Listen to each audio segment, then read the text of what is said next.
All right. We're gonna hit that button on live. Gonna wait for some good old beautiful folks to just pop on in. Cause it is about to get real. Let's see. All right. Chris, you can still hear me? You can hear me, Chris? Okay. Luck, you can hear me? Hear me? And Mario, you can hear me, right? I can hear you. All right, awesome, awesome. All right, yeah, we early. So okay, here we go. Here we go. All right, you guys. So welcome to another Unmute Yourself No Limit podcast show. You guys, we look. This one is about to get real, y'all. This one is about to be real, real good. Okay. We are talking about streets and religion, and also some of the unfortunate deaths about rappers. Okay. I got my boy Christopher with me. I got my boy Mario with me. And I got my boy Luck with me. Okay. We are about to go in so we can heal the land. Now, look, y'all, this is streets and religion. Now, some words may fly out from time to time, but y'all listen to the message. Okay. Listen to the message. They're going to try their best to, contain themselves, but y'all give them some grace. Okay. All right. To the saints and the ain'ts. All right, so look, y'all already know how we do it. We're gonna start off with our Zoom by round. And so Mario, I'm gonna start with you, brother. I'm gonna start with you. Is there any honor amongst the street? Is there any honor amongst the street? You gotta unmute yourself, Mario. You gotta unmute yourself. Wait, Mario, unmute yourself, Mario. Okay, can you hear me now? Yeah, we can hear you now. Sure. You sure? I'm feeling pressure. You sure? Yeah, you good. All right, no doubt. Just to answer your question, I believe it is honor, but it's only with the people that you know. Like you got to have a strong connection or bond. That means y'all really been through something, so that way you can connect. But if it's just some like I just met you type thing or whatever case to be, then I mean, you definitely not going to get the same camaraderie you would get if somebody you grew up with, you've been through something or whatever case may be. That's just my point of view. That's your point of view. Okay. Christopher, same thing, same question. I'm trying to unmute you. Is there any honor amongst the street? Any honor amongst the street?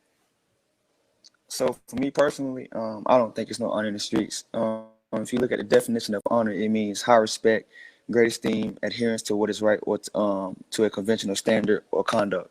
I think back in the day, definitely, there was a type of honor and respect in the street. Nowadays, it's kind of like every man for themselves. You use people to get what you need to get. Once you get to that place, it's a level of it's a level of accomplishment or type of position that you feel like that you have.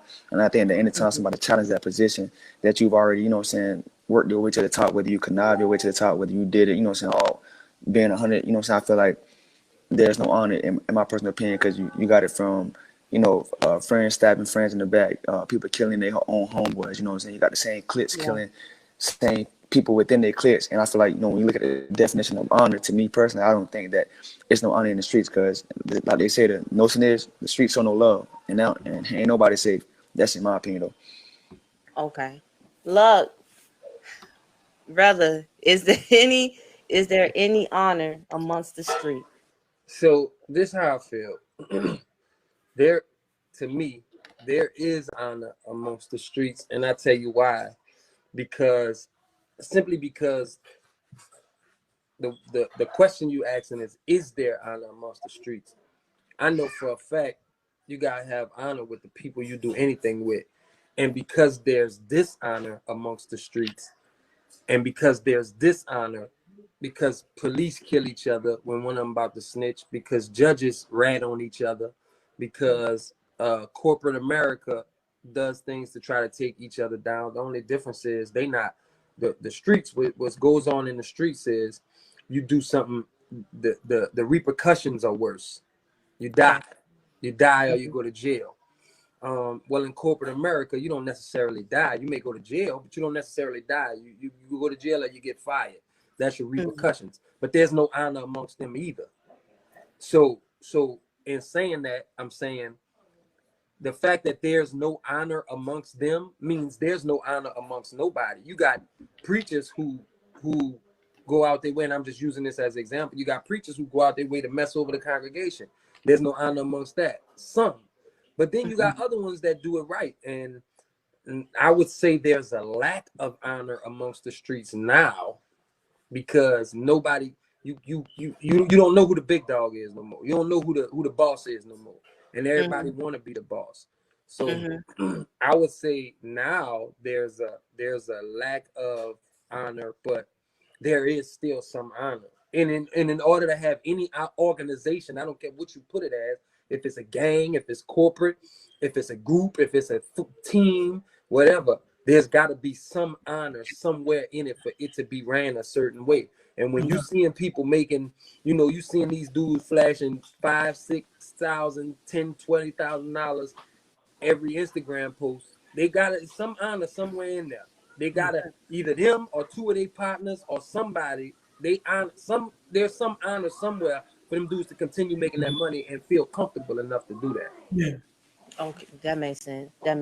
So I'm gonna start with you, Mario, again. What is, because we just talked about honor, dishonor amongst the streets and everything. So what is the street code? What is the definition of the street code? What's the street code? Get your money. Don't snitch. I mean, bottom line, get your money. Don't snitch and handle. To me, honestly, I know everybody. I think everybody's kind of from a different. Everybody has their version of the street. Like being from New York, all of that New Jack City stuff. I'm about to curse. All that New Jack City stuff. A lot of the stuff that you see is actual factual. And I feel like if you feel like you got to take care of your family, you got to get money by any means necessary, I think you're going to do certain things. So I really feel like it's get your money. It's be a man of your word. And it's do things. How can I say this? It's do things to not make people question that you're doing some faulty stuff on the side.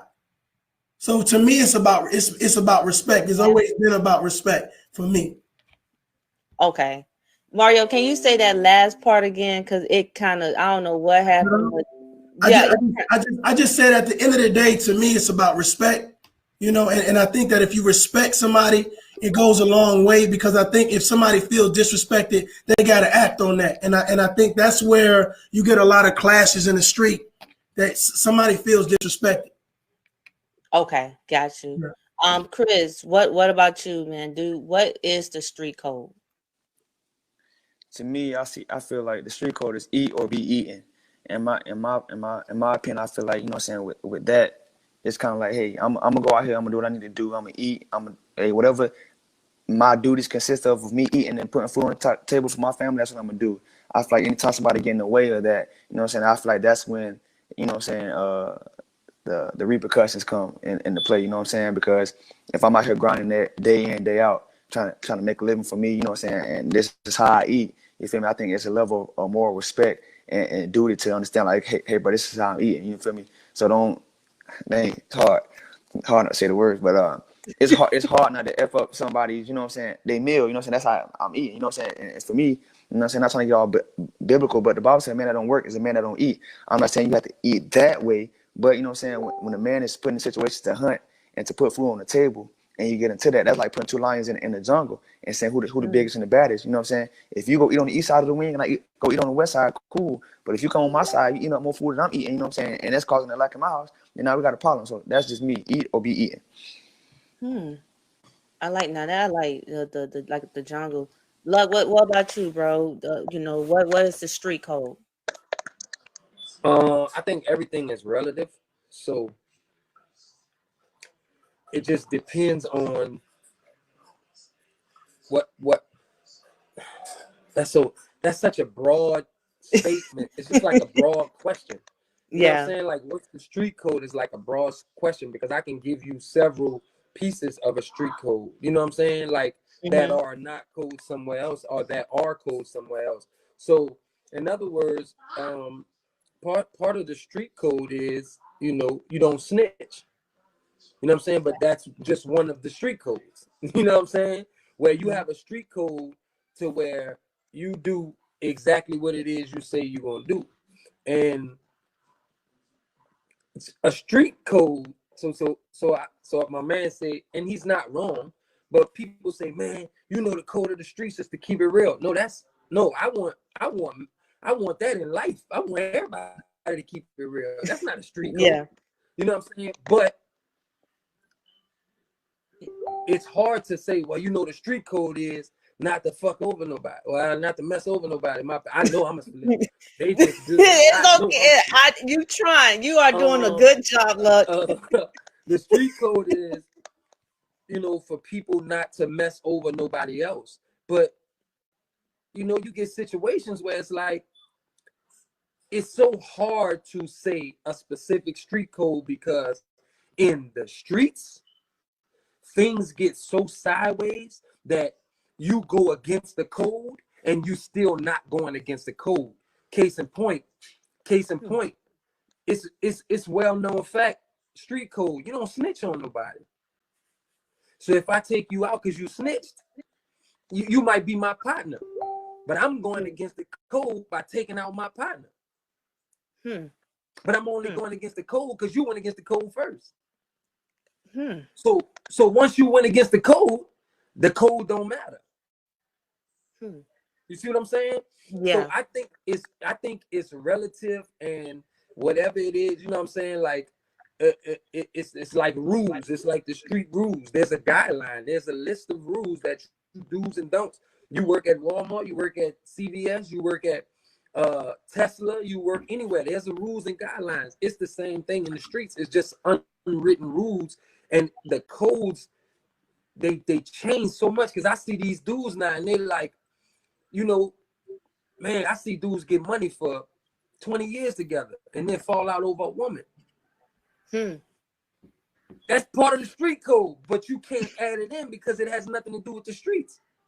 Gotcha. But part of the street code is we don't fall out over money. I mean, over women. But you gotta add it in because we not getting no money because of this shit. Yeah.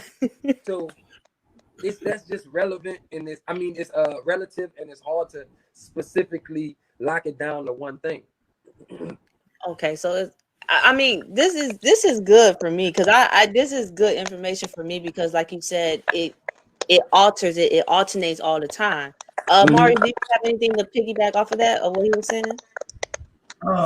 Yeah, I mean, I think with the streets, somebody got some feedback going on. Okay, I think with everything that both of these brothers said, I totally agree with it. What I believe that Lucky was saying as well is that there's a hierarchy.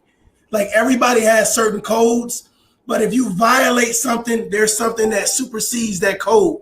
So again, if it's about going on your word, you know what I'm saying, and you do something foul and I got to take you out as my homeboy or my partner, whatever case may be, the hierarchy is, you know what I'm saying, you disrespected me. You see what I'm saying? Even though we have a bond, a brotherhood, the fact of the matter is I have to do something, you know what I'm saying, for somebody to think I'm weak. So, I mean, it's a hierarchy, you know what I'm saying? And depending on where you live at and how deep you are in the streets and what message you want to send, you know what I'm saying? So I agree with both of them, definitely. No, I understand. Chris, I'm gonna start with you here. Why do you think people get involved or active in the street?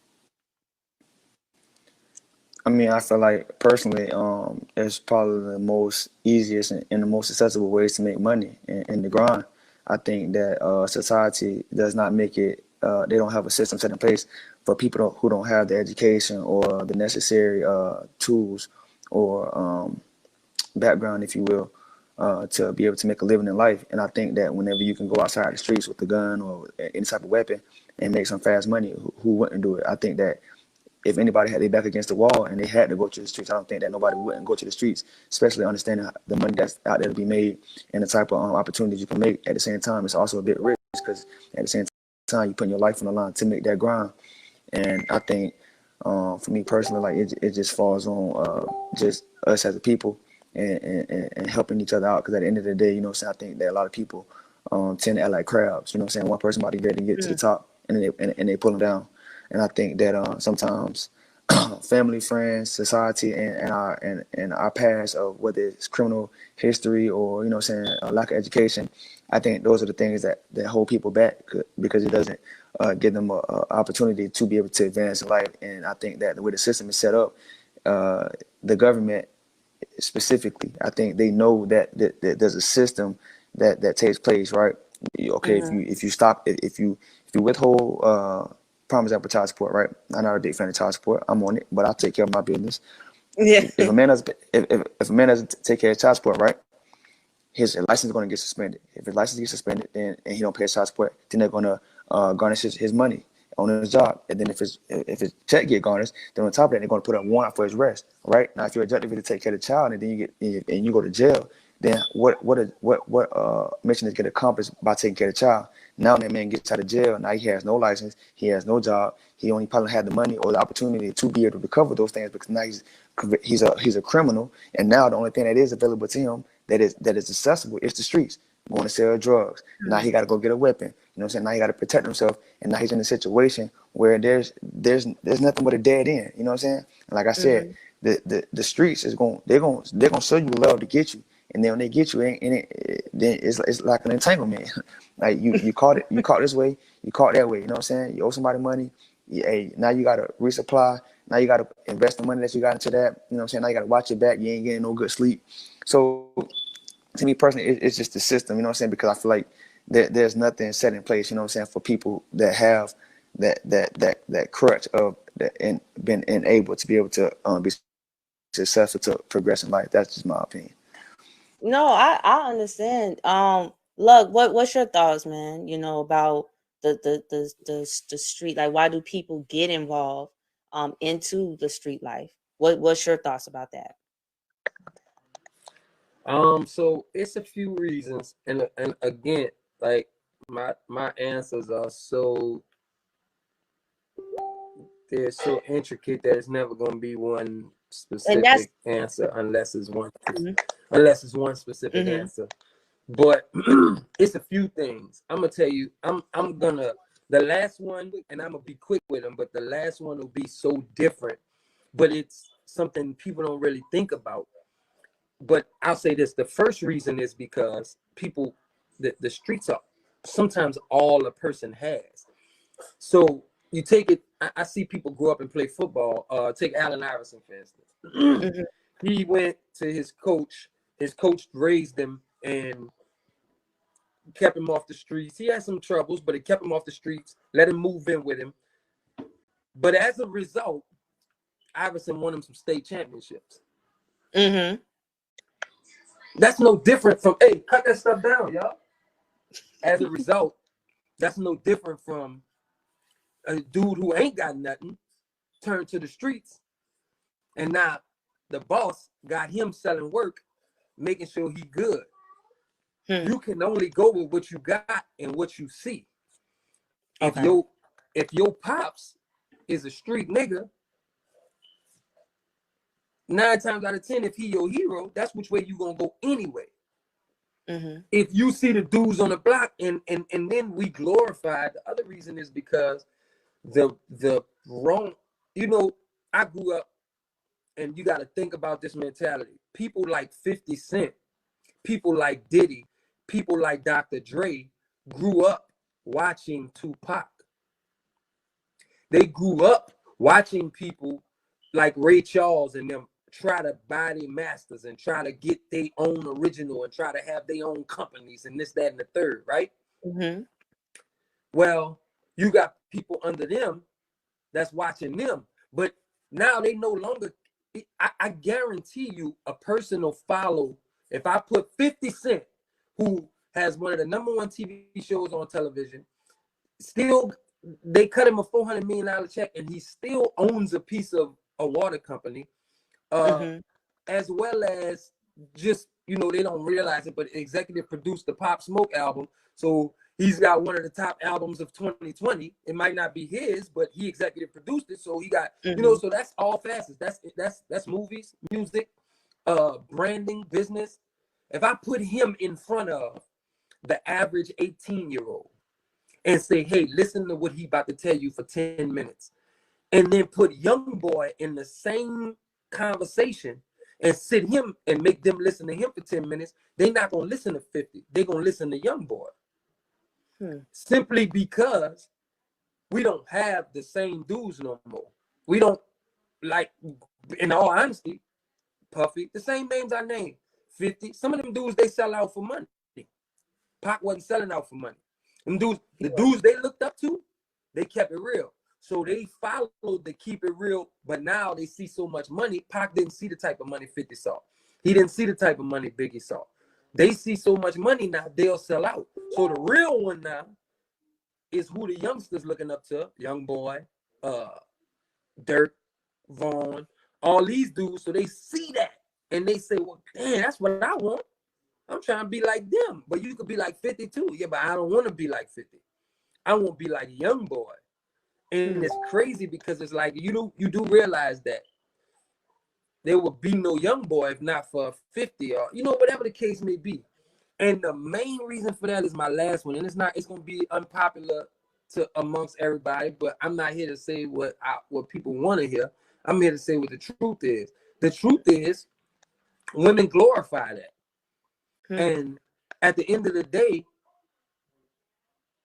if I see a dude, and I see it all the time, I drive past him. I go to McDonald's and see a dude working, and he young, and I'm like, bro, I salute you for no reason, just because I don't know you, and I know how hard it is for you working at McDonald's at 20 years old. You know why? Because they're gonna laugh at you, they're gonna talk about you. No matter how he look, a chick ain't gonna, man, she want fool with the dude that got the jury on, that's showing the money, and that's who she fool with. I guarantee you, if chicks say I'm not fooling with no more dudes that sell drugs, that's trash, them niggas would stop selling drugs. I guarantee you 90% of them will stop selling drugs, because all dudes do is everything a woman wants. He not getting that call so other dudes can say, dang, he got that. He not getting them. The main thing when they go out is, man, them hoes gonna be on me tonight. That's all he thinking about. He bought that outfit because he know women gonna like him. He bought that car because he know women gonna like it. He got money, and it's really a crazy mentality, because then they turn around and get mad at the woman when all she wants is his money. But at the end of the day, when you see that and you see, oh damn, she like the deep boy, she like, well, okay, that's what I'm trying to. I'm not trying to be this dude with it. And then when she gets older, now she realized, oh, he been in jail, oh, my baby daddy been in and out of jail, or my baby daddy got shot, or this, that, and the third. And then you got the dude who was working at McDonald's putting himself through college. You don't want him now, or he don't want you now. You know what I'm saying? Because everything is done for a woman, all the way up from the age of, like, even now, I still try to please my mama and let her know I want her to be proud of me. Everything I do, I want her to be proud of me. Everything I do is for my daughter, my girl. When I got a girl, listen, I'm trying to make sure how I look in this. I could look in the mirror and look stupid. If she think it's cute, I'm gonna wear it again. You know what I'm saying? And that's basically the same thing. Like, these dudes, man, the women is praising them type of dudes. And when they praising them, I need a rough now. I need, man, like, I see memes. If he don't hit me, then he ain't real love. Like, even though you joking, why would you even put that? But this is what they praise. You know what I'm saying? So I feel like it's a bunch of different reasons, but I 100% agree with my man who says the system. It's absolutely the system. All three of those things I just said, if not set up, they are set up and controlled by the system for that to happen. I totally agree with you. I seen this I was watching the news one time, and of course, and Mario, I'm gonna start with you because I know you speak highly about these Black Lives Matter issues and stuff that goes on in the street. So I seen one of the videos one time, and the man said it was a study done with some rats, and the family, when you gave them all of the resources that they needed, they were occupying right, they was getting along or whatever. But when you started to take away them resources, even the family started to turn on one another. So I understand why people will put a lot of the blame on the government, because when you don't give the hood or the streets the resources that they need to survive, of course they're going to try to take from each other mouth. However, Mario, my question is this too. You got two guns at the black man head. The one that the brother is pointing at, and then the police. One got to get eliminated. You know, so what's your thoughts on that? You got to unmute your Yeah. I noticed your show, right? And I know you rocking with a certain type of vibe right now. But I feel like I got a caveat on what these two gentlemen just said, because I'm reading the comments too. And I think it's something special happening. And I would be remiss if I didn't say Mario, something. I told y'all keep it real. Y'all go for it. Okay, I'm gonna keep it real. For anybody that feels that someone being attracted to street life, indulging in street life, they're making excuses. I'm going to tell you, because it's her show, I'm a respecter. I'm going to tell you to listen to what I'm about to say. All right, because she already asked me not to turn up. All right, my brother already dropped some bombs for me, so it's all good. But listen, I was the type of young dude that woke up in a house and didn't have food in it. I was the type of dude that the lights got cut off, but still had to go to school the next day. You see what I'm saying? I was the type of dude that didn't have power in the house, and I had to not iron my clothes, but flatten my clothes out on the like under the mattress and lay on it all night, so I'm good. So when you see, back in my day, probably in a lot of our days right here, you know what I'm saying? I think Christopher might be a little younger than me, you know what I'm saying? But the fact of the matter is, Hollywood for me was different than Hollywood for folks today. Hollywood was for me was a dude that had everything. You see what I'm saying? He had stuff in the refrigerator. He had the power on. He had the money. He had the girls. He had the respect and the clout. So my thing about it is, somebody said, well, people making excuses, they can go sell candles. Well, how many candles do I need to sell to pay rent? How many candles do I need to sell to pay for a dentist visit? So you're looking for a fast way to make money that is not given to you. And even with the government, there are certain stipulations on that. And then everybody think that the government is just automatically saying, here you go, here you go, here you go. First of all, I'm going to give you some food stamps that you either got to sell or that you got to go do some other stuff or whatever case may be. The fact of the matter is, no one is really getting paper like that. So you're going to find the quickest outlet. The quickest outlet is through something like the local drug dealer. Now, the issue with today is that, like Luck was saying, Hollywood is different.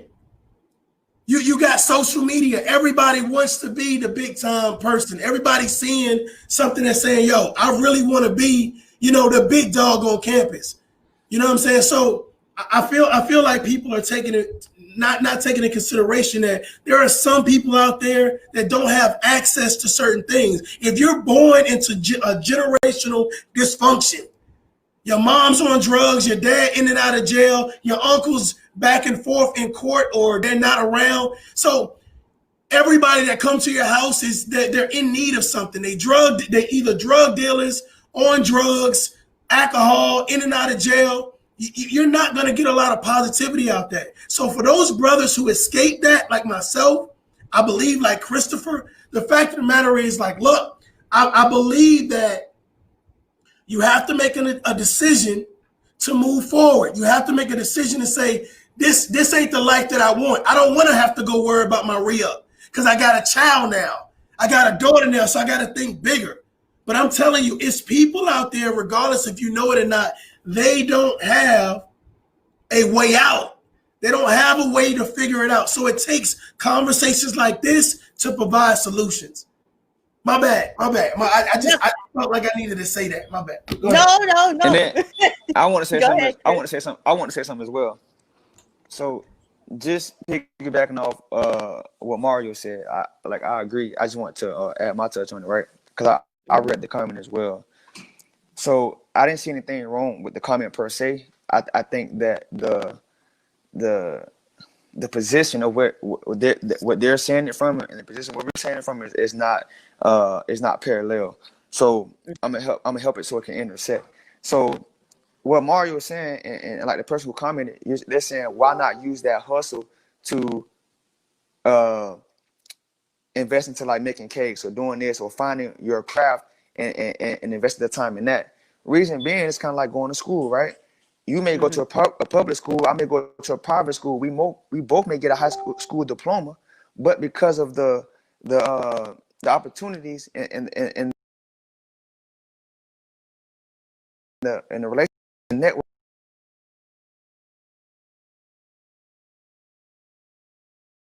the road, the travel may be a little rougher than the other person. And sometimes, as an African American man, the question was, why do people go to the streets? Because it's easier. And I'm not saying that that's the right thing to do, because if everything was that notion that people say, if everything was so easy, everybody be doing it.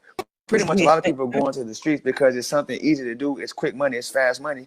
And you're saying that you should utilize that hustle that you have, or that hustle mentality, to invest in this. But at the end of the day, I don't see a lot of people out there selling cakes. I don't see a lot of people out there selling candies and candles and this and the third. Now, obviously, during the pandemic, people are selling masks. But when everybody are doing the same thing, you have to do something that's going to stand out and be different. If me, Mario, and Luck start selling cakes, what's going to be different from my cake and his cake and his cake?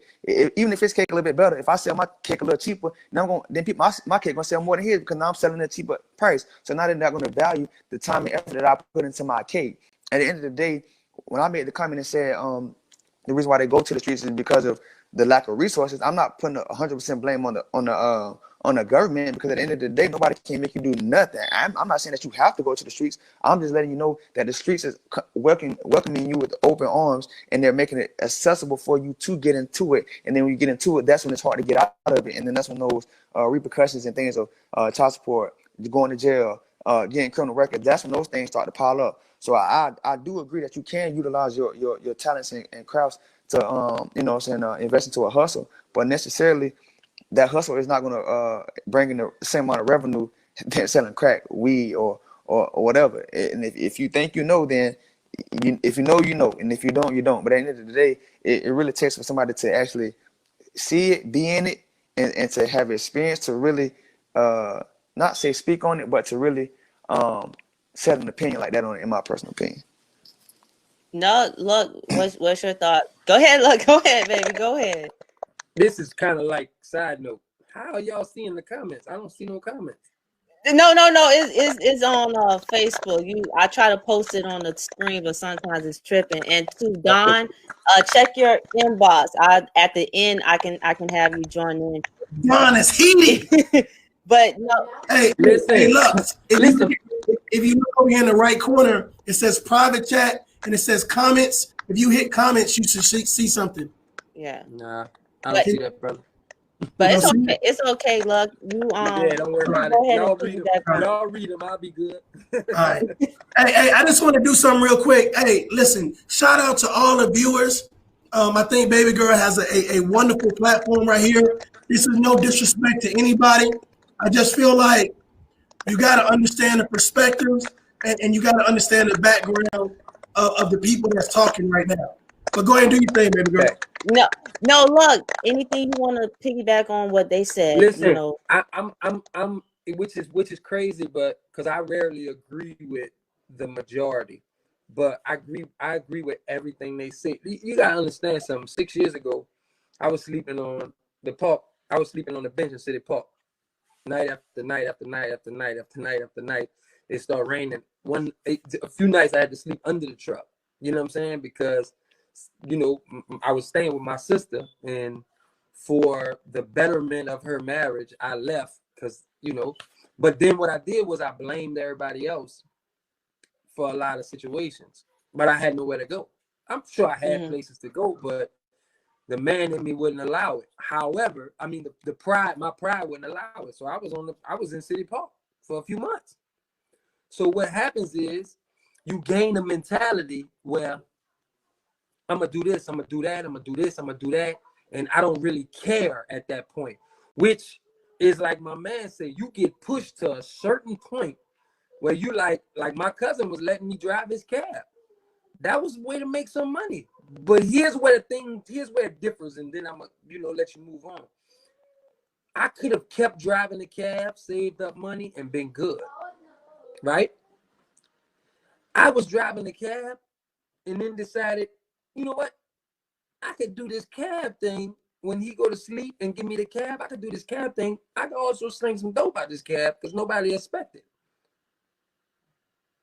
Of course, that turned a whole nother way, and he lost the cab. So I messed it up for both of us.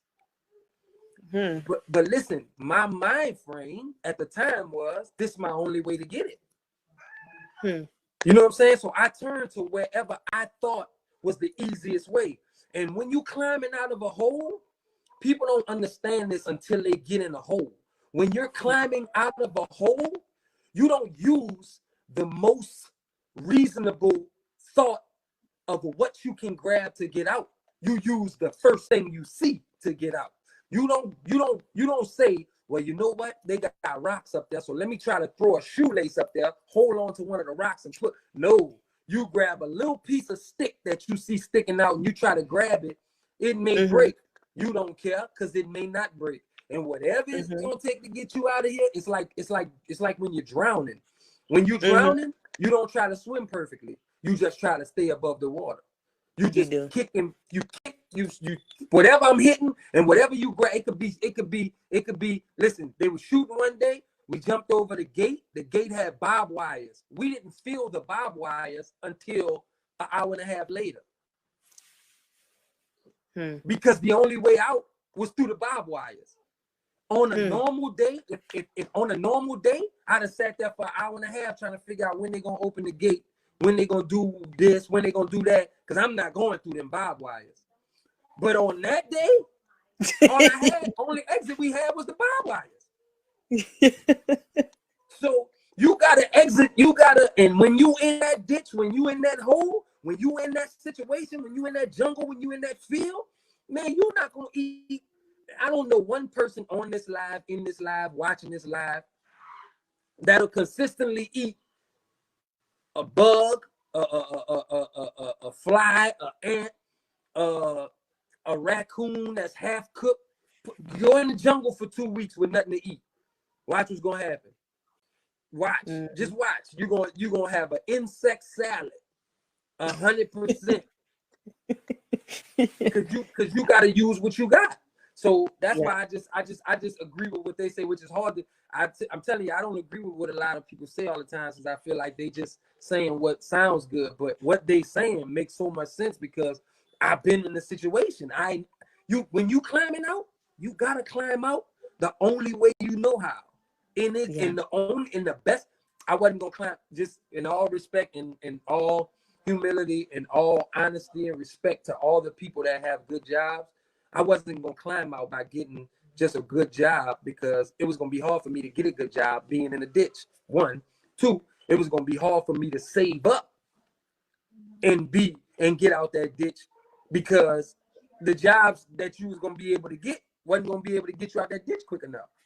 I got out the ditch in 2 months. I got out the ditch in 2 months. I ain't looked back since. So, it's just like, I don't know. I just feel like until you get in a certain situation, that's why that's why when women tell me about their period, I shut up. I don't know. I ain't never been in that situation, so I can't answer that. You know what I'm saying? I don't know about that. I ain't never been in that, so I shut up. Man, it hurt. I'm sure it do, baby. What you need? Look. I tell you right now, women right now, man, we if we had a chance, and God give us the opportunity, we all want to just hit Eve just one good time. Just one good time. If we can hit Eve, we will hit her one good time. But no, Mario, I think I know Chris will come back, but to the question that I was trying to get with you before, I was trying to get with you before about, I understand about resources, because like I said, I may not agree with why people do the things that they do, but like Luck and you all have, have expressed, if you have no resource, if you are struggling, and if they're not putting in the resources, if they're not putting in better schools, better books, better this, better that, or whatever the case may be, they're not teaching you the things that you need. And once you start taking out them resources, and it's systematic, right?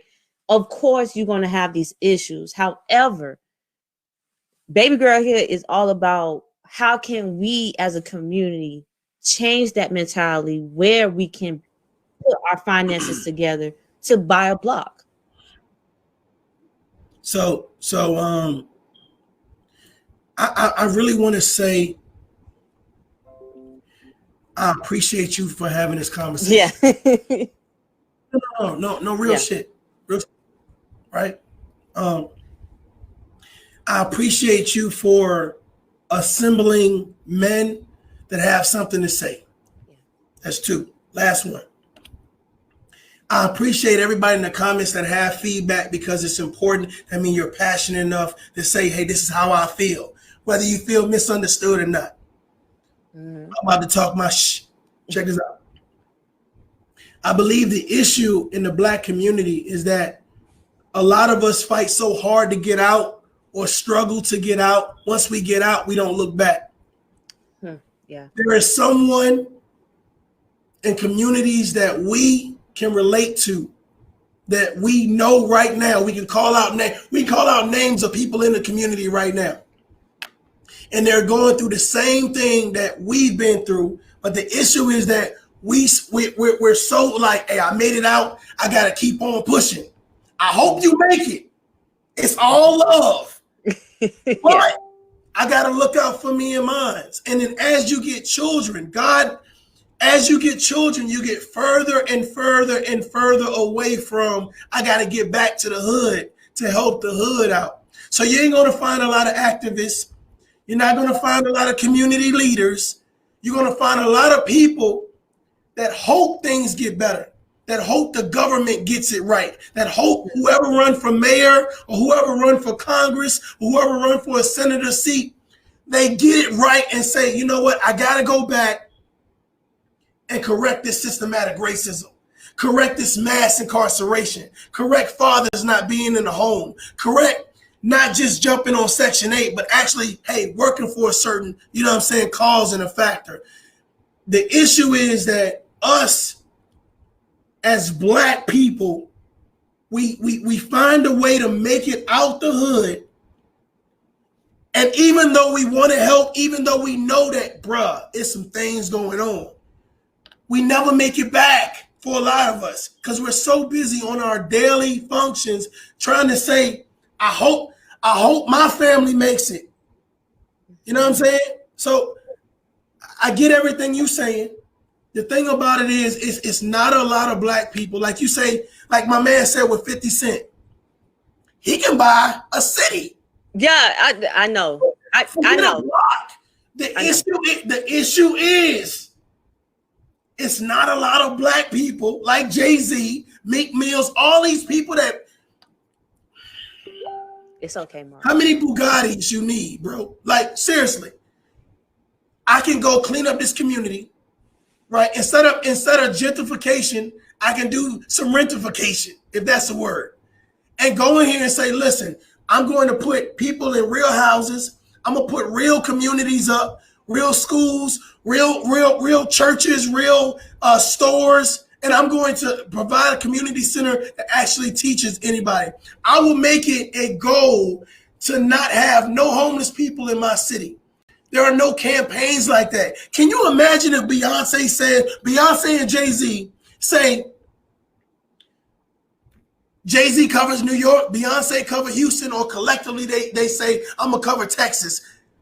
Can you imagine if this couple say there's not going to be one homeless person in the states that I'm from? What type of campaign that would be? But that's not happening, because people wish you well. They hope you make it. bro. I'm gonna get off my house. Do your thing. No. Go. Mario, I want you to understand. You know me. You know on the show. My thing is, as a community, what is the solution? Because I'm big on solution, and I feel you on that. How many mansions do you need?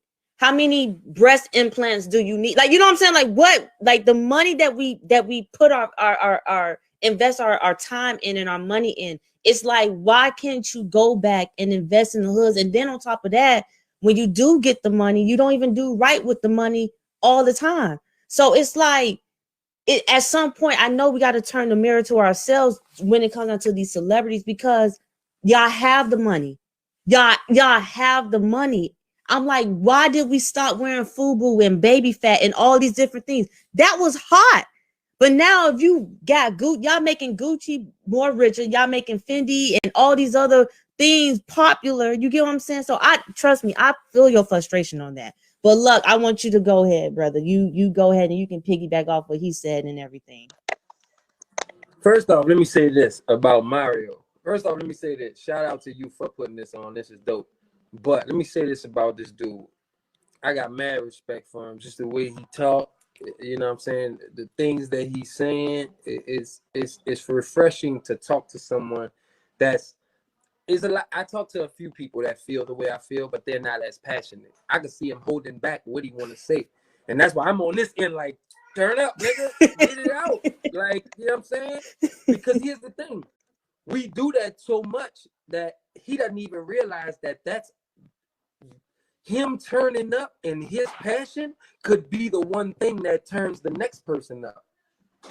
So when he turns down a little bit, they may turn away. Mm-hmm.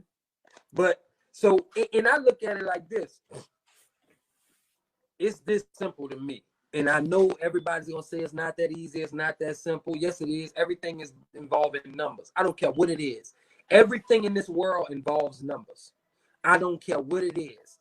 This cup involves numbers. I know I can't put a certain amount of drink because it's going to overflow. Why? Because it's a certain amount of ounces, and the cup it holds a certain, and that drink is a certain amount of whatever. It's all ounces.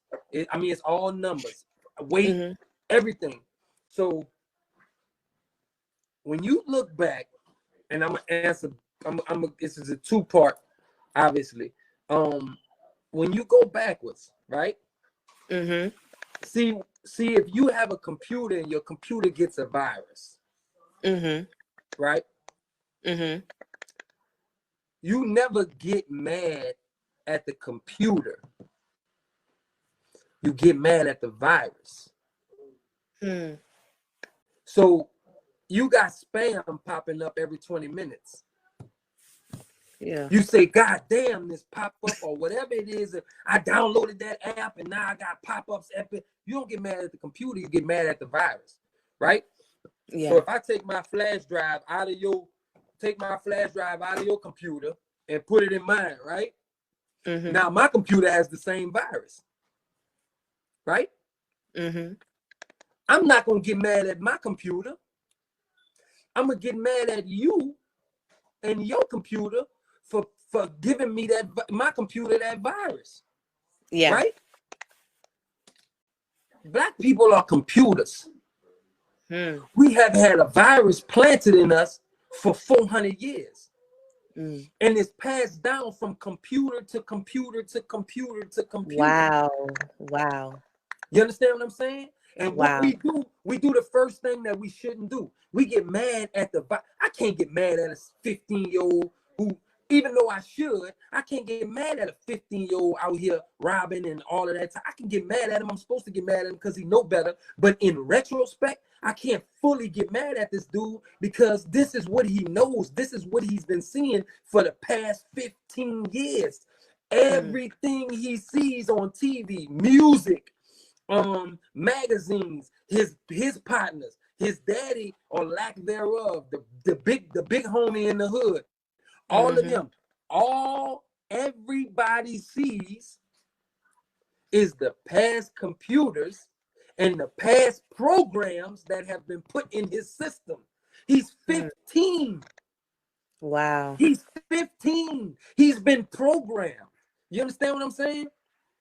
He's programmed with a virus that dates all the way back to the Willie Lynch syndrome. He's been programmed. So every time, so now you took that flash drive out of his daddy or his big homie and put it in him. You took that out of the one before his big homie and put it in him. Then you got to go all the way back to realize, let me tell you what needs to happen. Because listen, just like slavery, now I'm going to go back a little bit and then I'm going to go way forward. You go all the way back to slavery, right? It was the same virus. You get here, when you born, you do what this white man say. Slavery. When you born, you do what this white man say. Now I got to tell my child when he born, do what this white man say or he going to die. So now that program is in the next one. When his child is born, he put that same program in him. When the next one is born, you put that same program in him. At some point, you know how you get rid of that shit? You got to control, alt, delete. You got to shut down and do a total reboot of the computer. You know how you do that? You do like Nat Turner in them. You know what? This about to go all the way against the grain. I'm about to mess everything up. But I need 20 of y'all. We about to go kill a bunch of white people. Now, I'm not saying go kill a bunch of white people. Don't get me wrong. That's not what I'm saying. But what I'm saying is Nat Turner was that computer who said, you know what? Just hit reboot. I'm about to be totally different. Lucky. Bro, listen, you about to shut the internet down.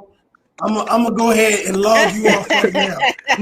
No, but listen, what I'm saying is Nat Turner was that, and not just him, but all the Django's and all them type of people, like the real Django and all those people who, man, listen, I'm going against the grain. But now to go against the grain, see, this is what people don't understand. And now let me go forward. Martin Luther King, James Baldwin, Malcolm X, I could go on and on. These people died broke. You know why they died broke?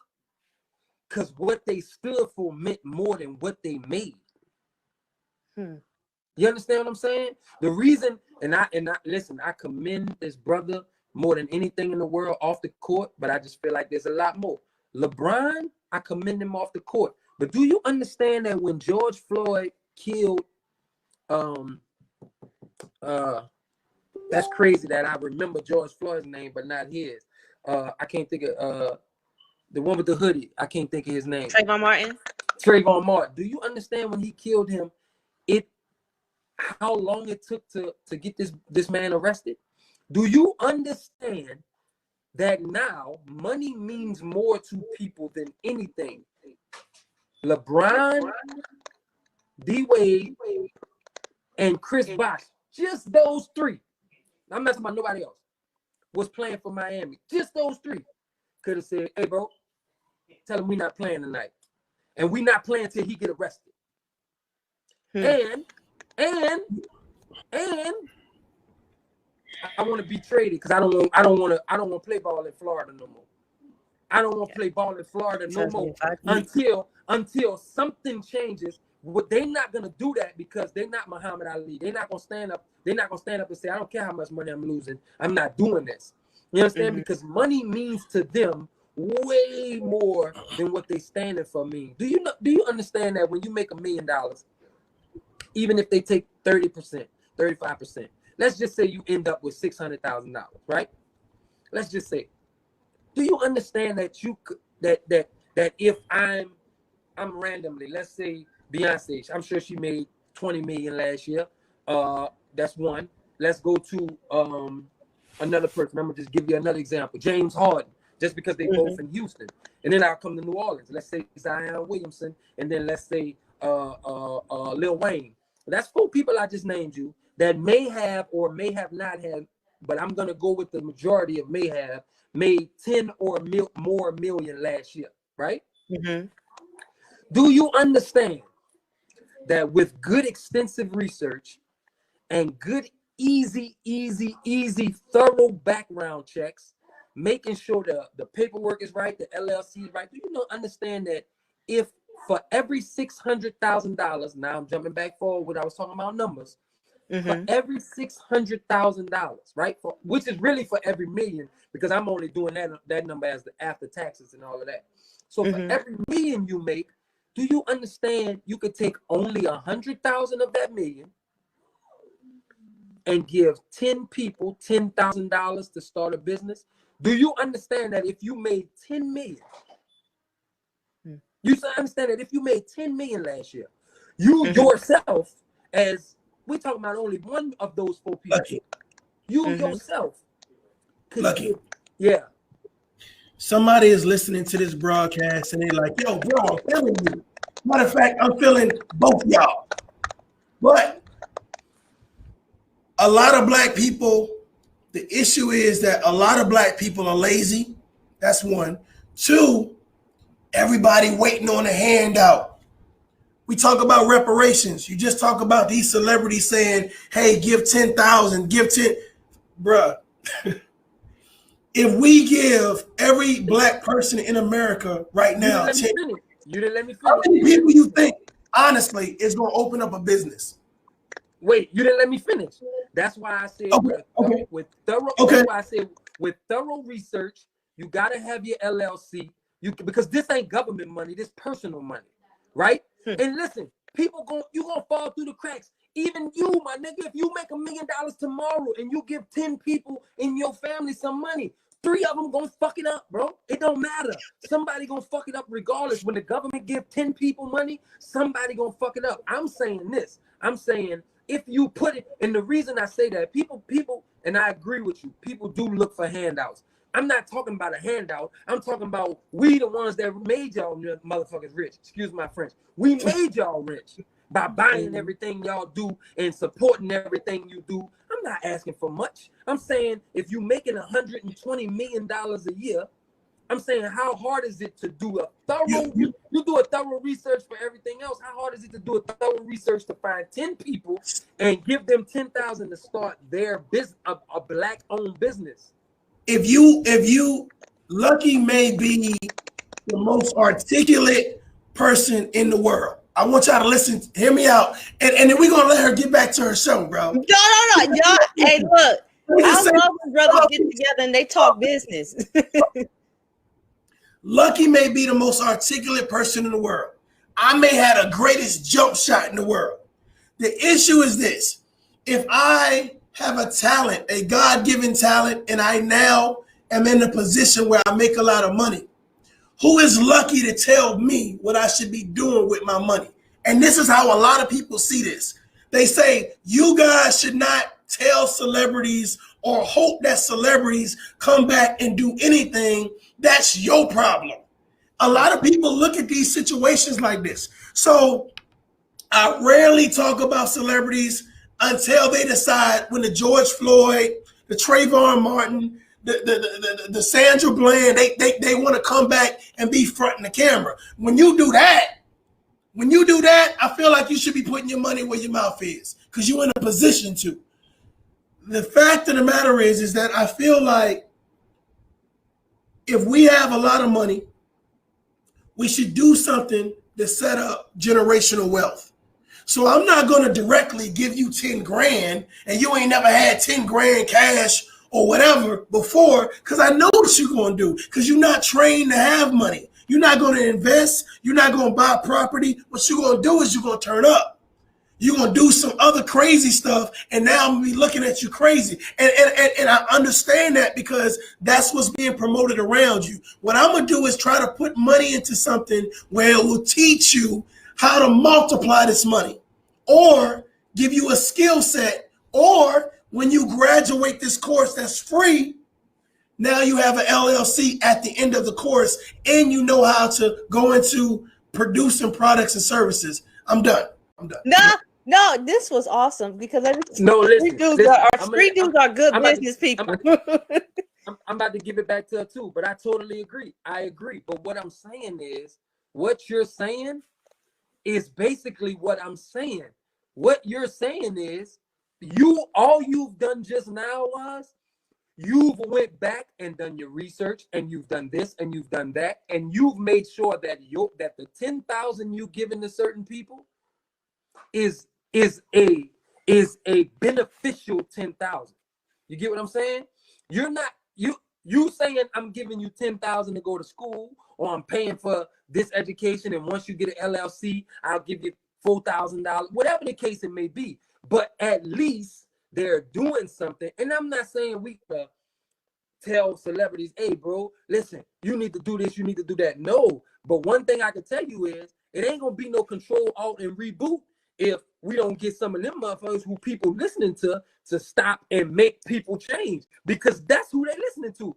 And if the program, if they're being still programmed by them, then those people need to be a part of the change. And they not, I don't see 90% of them doing nothing enough, like not even like you said, let me find 10 kids and pay for their scholarships, because Lucky may be the most articulate and he may be the smartest and he can't tell you what to do with your money. However, he bought 5 of your jerseys, he bought 10 pair of your shoes. So you need to figure out, what can I do to help the Luckies so that when my child grow up, or when this happened, or when that happened, I can be a part of the, and it's easy for people to brush off. It's like you say, don't come back to the hood. It's easy for people to brush off the people that's beneath them, when the people that's beneath them, that's like me and everybody in my community took our hands and put it under Lil Wayne and lifted him up, right? But the moment he got up there, he never looked back down. Now, everybody can say, well, damn, you're going to tell him what to do with his money. I'm not telling him to do with his money. What I'm telling them to do is look back down here. He going to see a few of us waving our hands and climbing the wall. And he should say, then, I see him really trying to get up here. And I'm not talking about just monetarily. I'm talking about in general. That's why I use the money saying, just giving numbers. I just wanted to give numbers of how many people they could really, really, really help if they wanted to just really, really help, bro. Like, the numbers are simple. And I say that because I can't tell you what to do with your money, but I can tell you that a $80,000 watch would probably serve 8 of your partners, to give 8 of your partners their own business, in my mind, as opposed to $80,000 watch. That's just my opinion. Now, granted, you might say, man, let him buy what he want, but he better not get on this TV complaining about black on black crime then. He better not get on this TV complaining about nothing else, because if he's not going to be a part of the solution, I don't want to hear him talk about the problem. And that's my point. No, I'm not saying you should put your money, I'm not saying what you should or shouldn't spend your money on, but don't get on here talking about some, man, we got to come together and we got to do this and we got to do that. Nigga, what you doing? Nigga, we in the trenches. Nigga, what you doing? That's how I feel. No, I love this. Big bro Mario, I love you guys. I really do.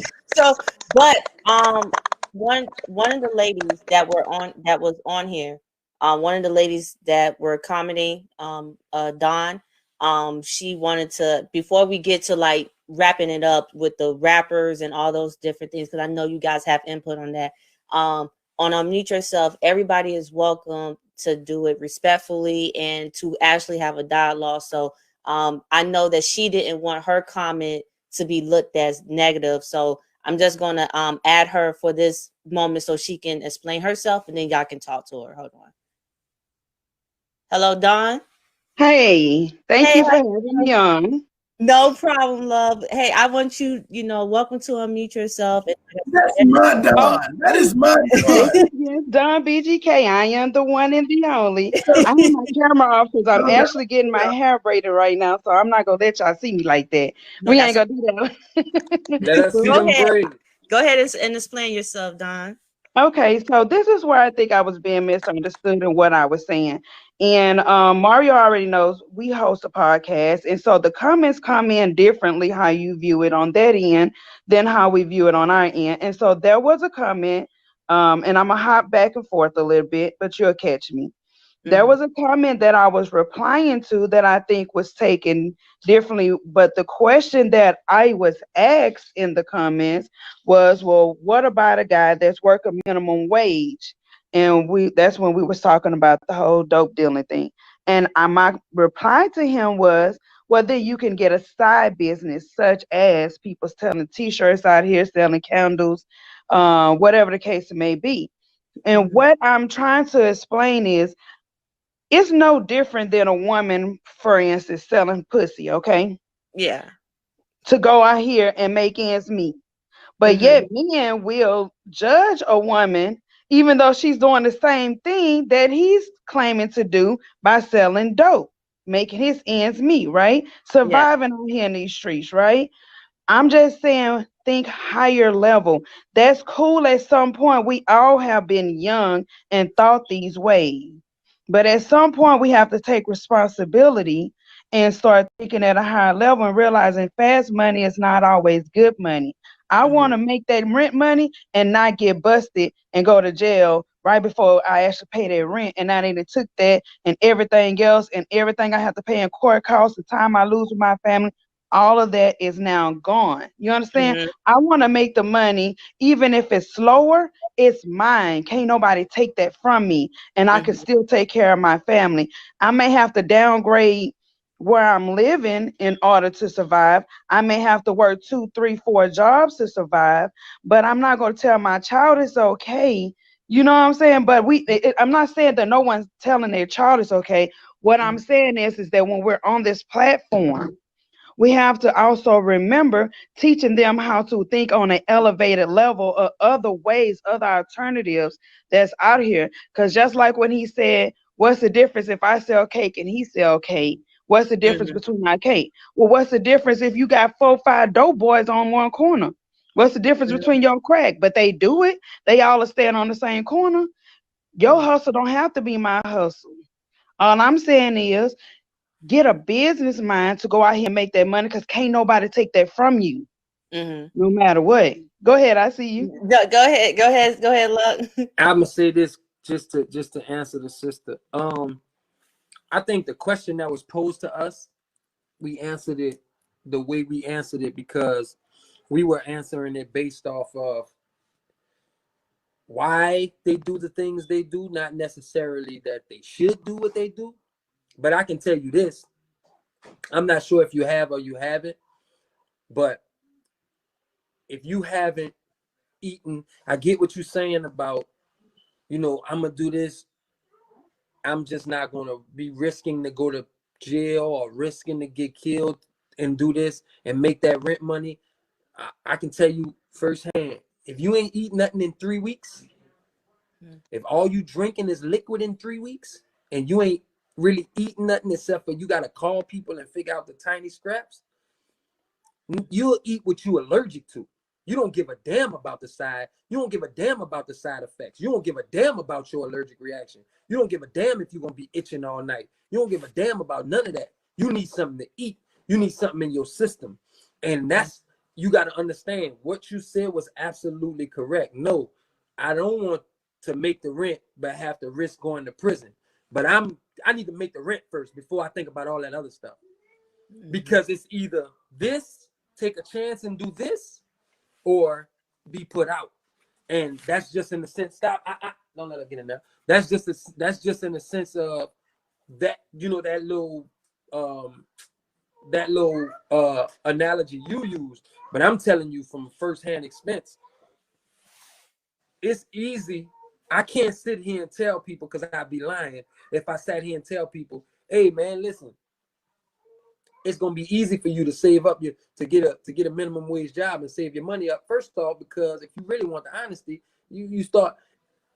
I sold out all of my clothes, so I'm an exception to one of the rules. But you know how hard it is for a nigga to get clothes and get niggas to buy them? Because a nigga will sell his shirt for $20, and I'm just talking about niggas. A sell his shirt for $20. Ain't nobody gonna buy it.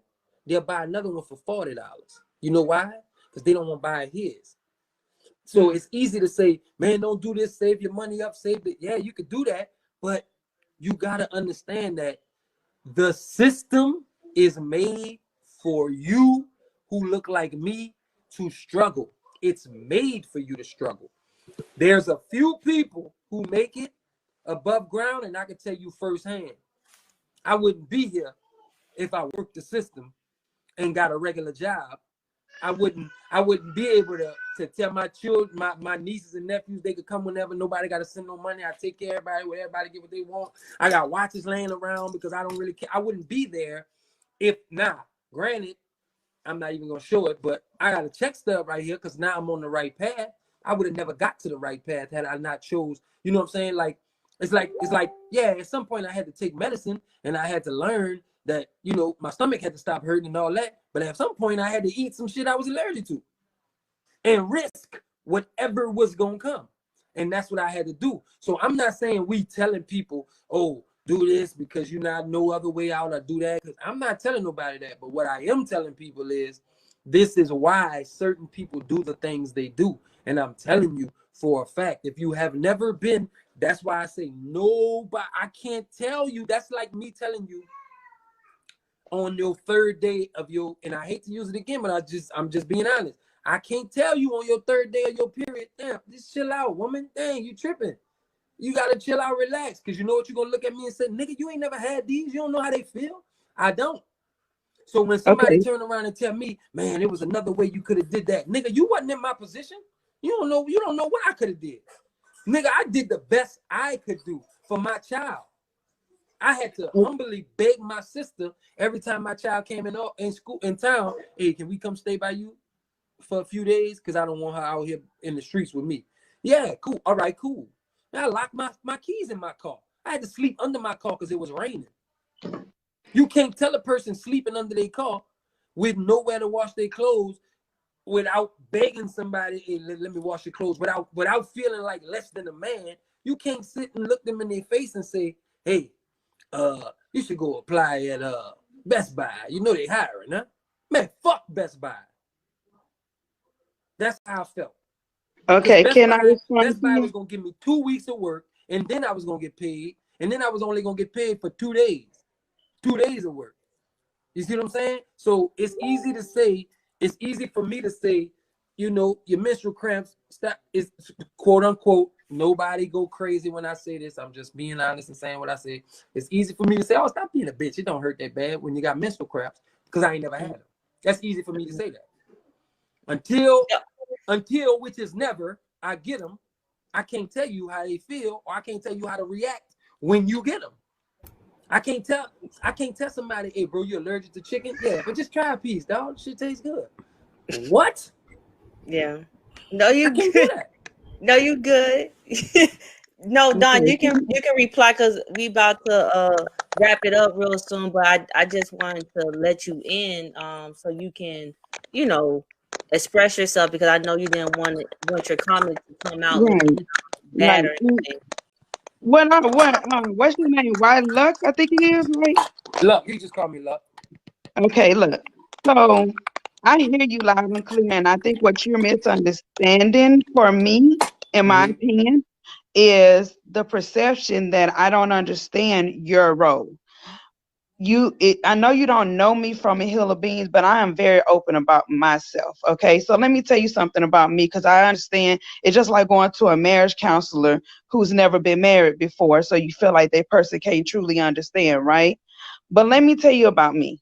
My dad died when I was 4 years old.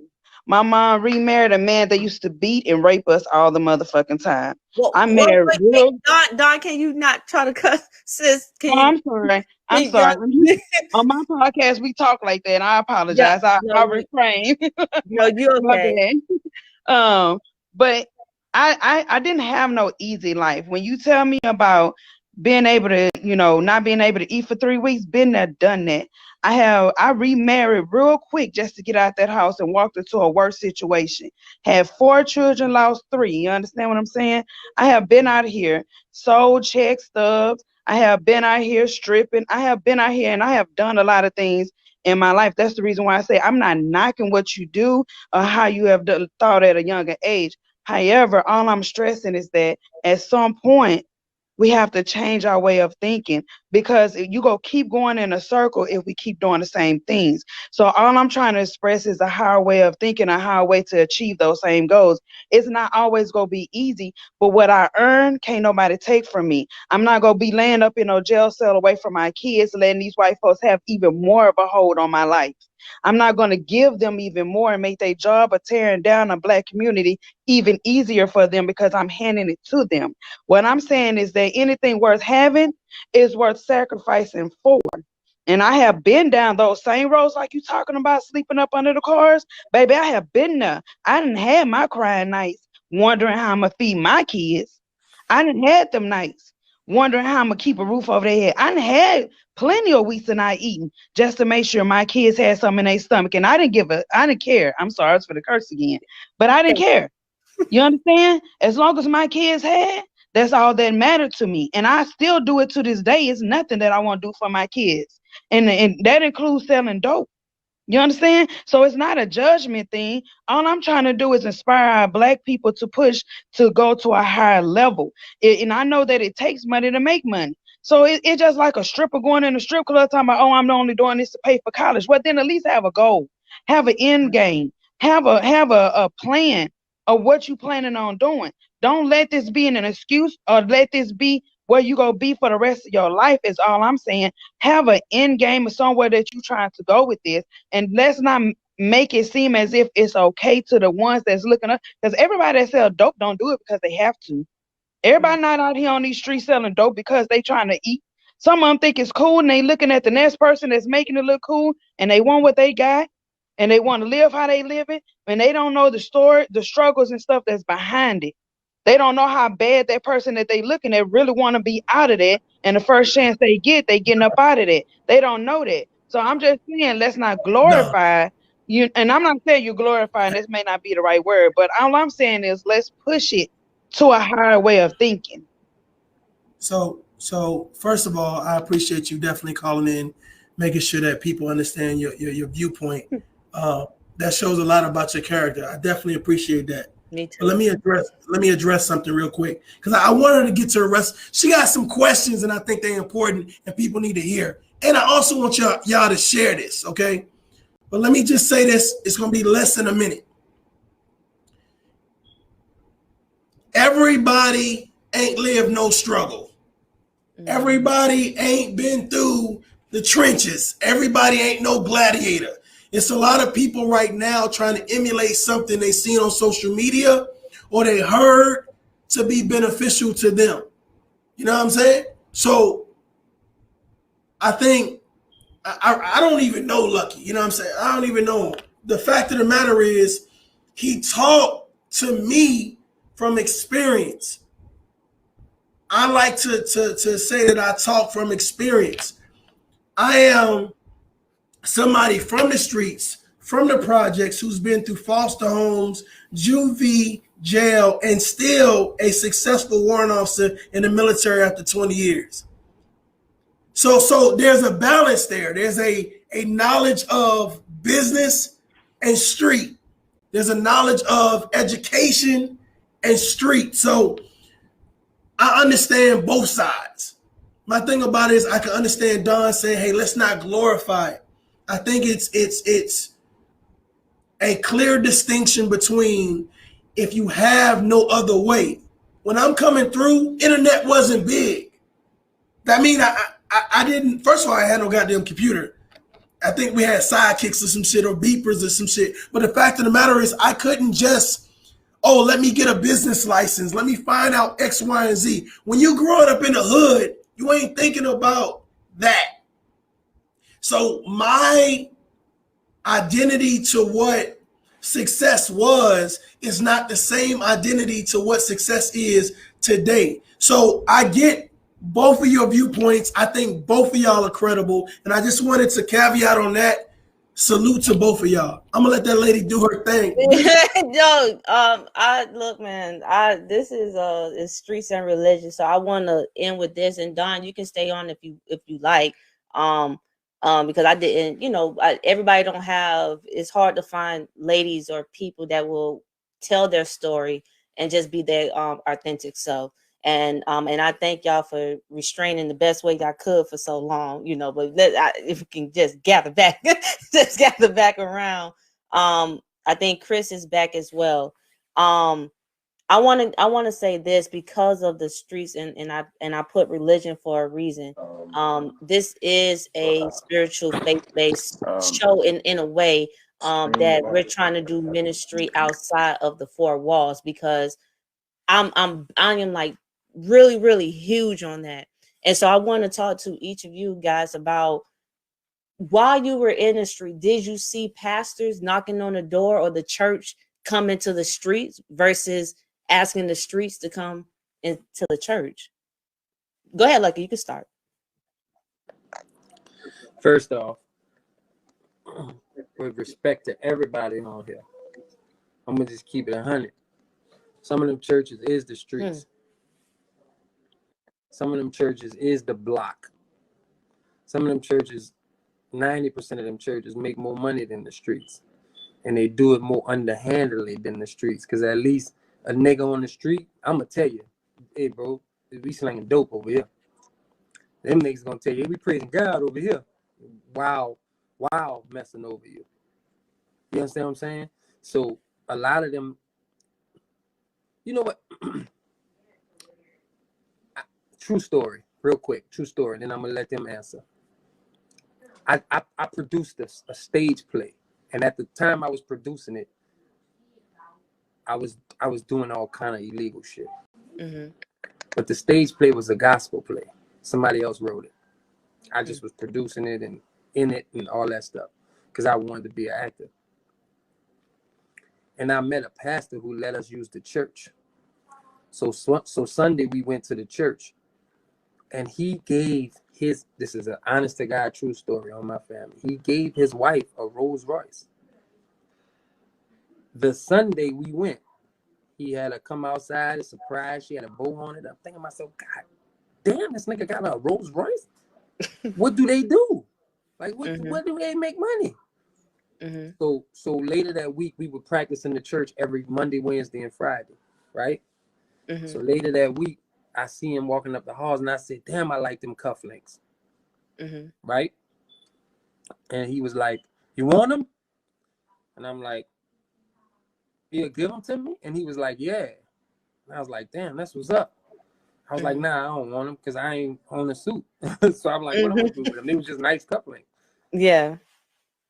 So the person that I was at that time thought to myself, What he told me was, and I got to say this before I make it make sense. He said, yeah, the Lord brought you here and the Lord made you, ask me for that. And the Lord might want me to give you these cufflinks, blah, blah, blah, blah, blah, yada, yada, yada.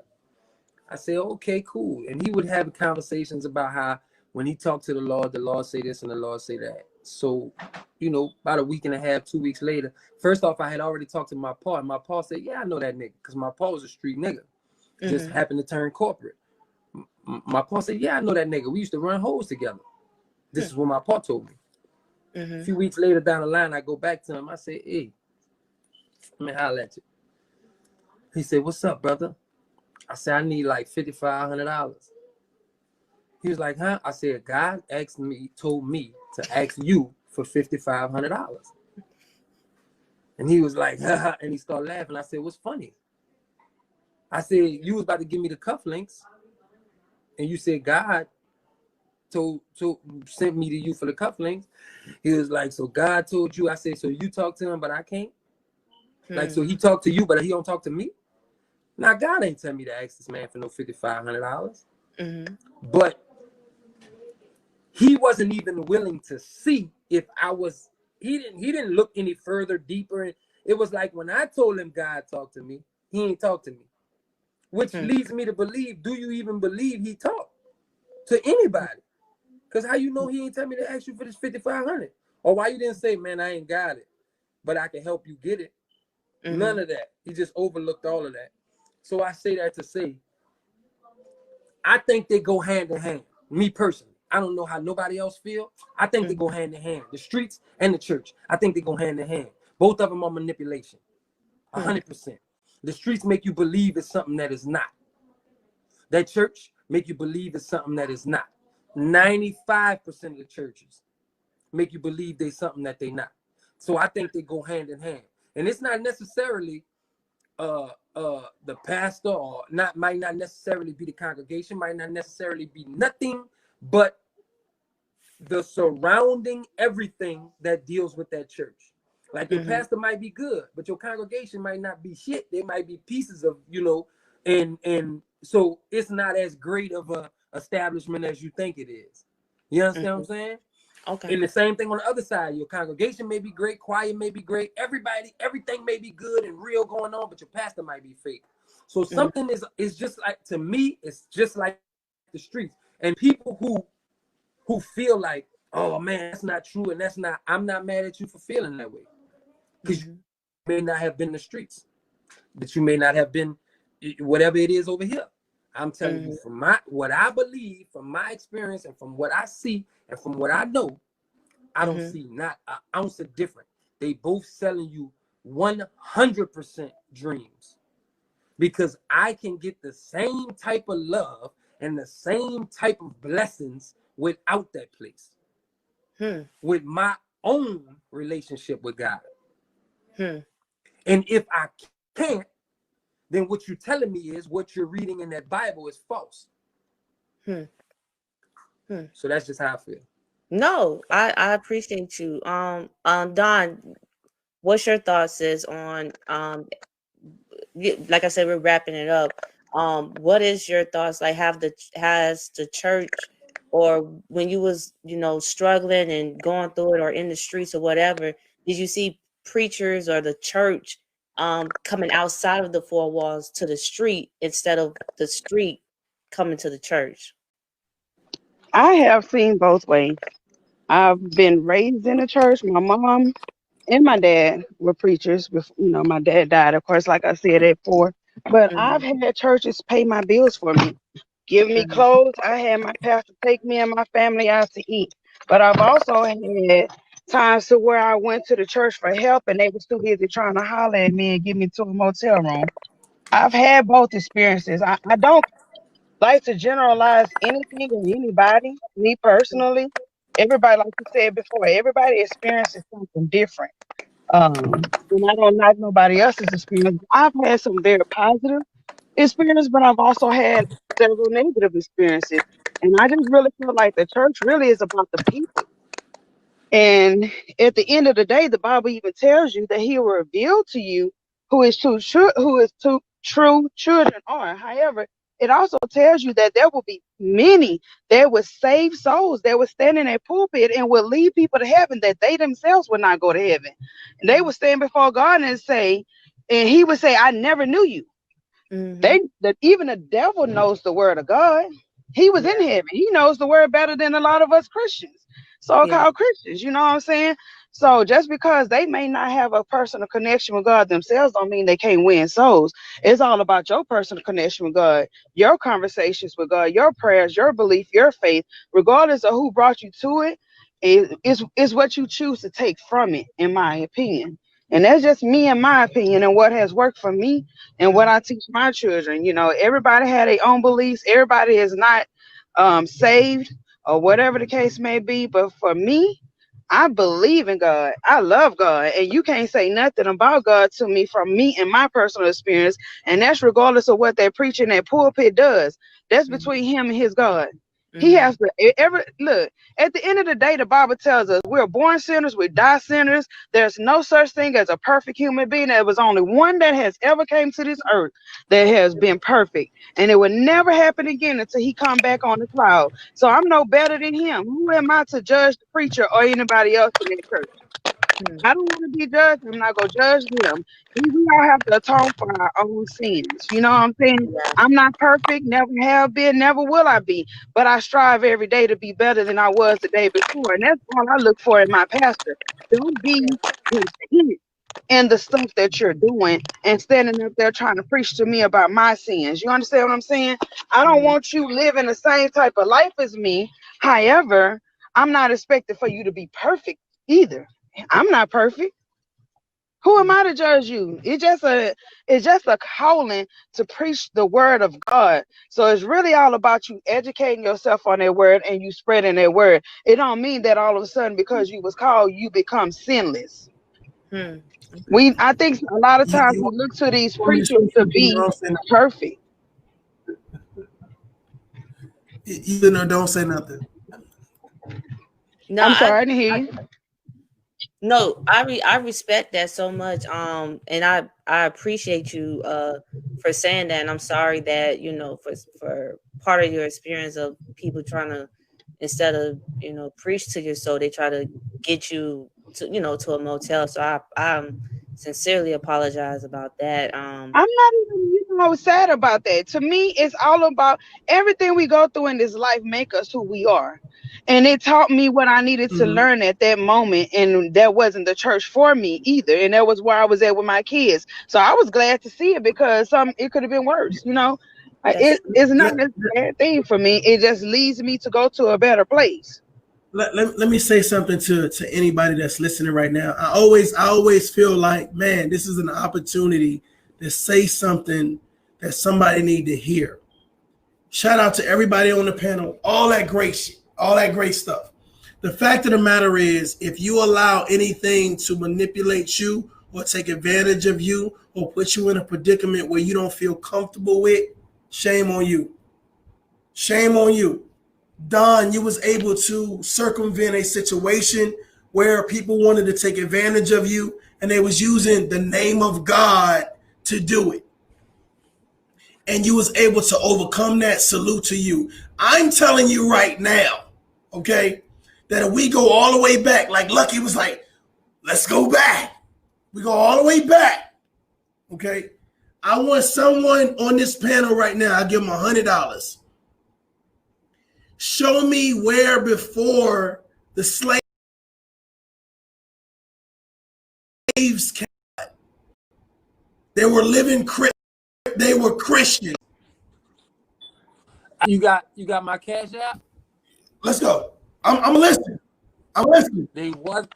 Oh, I know they wasn't. They wasn't. I know they wasn't. I said. Okay. I thought you just wanted their answer. Oh, I just wanted that 100. I want somebody to show me My bad. where before they came to America, before they were in bondage, and they were given this Bible and said, you need to obey your master. While they getting raped, beat, sodomized, separated from their children. Maybe this ain't the conversation. Maybe I'm taking this. No. Listen. I was basically we can have a part two about that. I want to have a part two about that. But no. You good. Right, I want to have a part two about that. I got you. But I just wanted to know personally, because of the struggles that some of you guys are going through. And like I said, Mario, have you seen the church outside of the four walls come to the street, and offer help versus waiting for the people on the street to just come to the church? In short, me personally, I don't know if you guys can see behind me real quick, right? I don't live in those communities no more. You dig what I'm saying? So in regards to the church coming to the streets, I can't answer that wholeheartedly and say, I see the churches in the streets. I can tell you right now that I like Lucky, bruh. I like Lucky.